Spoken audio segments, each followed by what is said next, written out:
Okay, welcome back. Let's select our cat. So all you have to do here is I just hit Command A.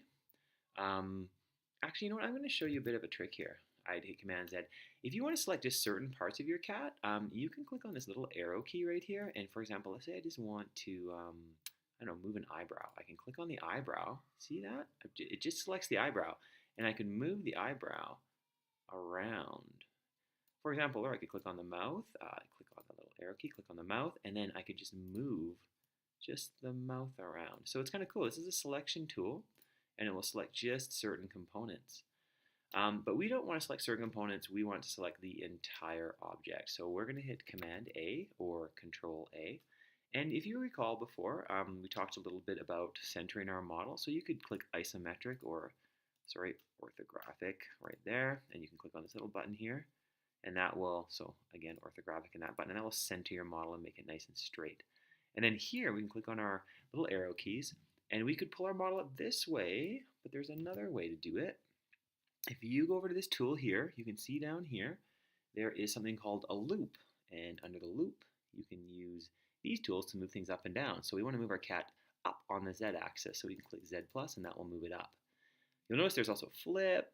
I mean, you can flip your cat around a whole bunch of different ways. Anyway, you can play around with that if you want to.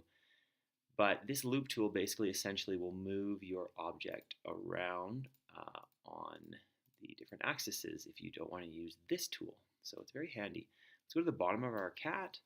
Let's click on our arrow key and click in the anywhere but the cat, and that will give us back our regular cat. And we're actually going to use our B, we're going to use our attach, and we're going to mirror on the X and the Y so we can do all the feet at the same time. Kind of a handy trick. So X, Y, B, and attach, and we're just going to click here, and you can see that will do all of our feet at the same time. And I know they're not the easiest color to see, so I'm going to click here, I'm going to click here, and yeah, he's going to have kind of a different color feet, I guess. There we go. So there is my little cat. Nice. And I can keep adding paint and putting more stripes on my cat, or having some fun with adding some different effects onto my cat. But essentially, it is looking pretty good, pretty cool. Okay, and of course, you will export your cat, just like in the last video, as an OBJ file, and you will also export it as a VOX file and save it into your Google Drive. And your cat is ready to go. Next up, we're going to be working on a human being or a caricature of one. All right, have fun and see you in the next video.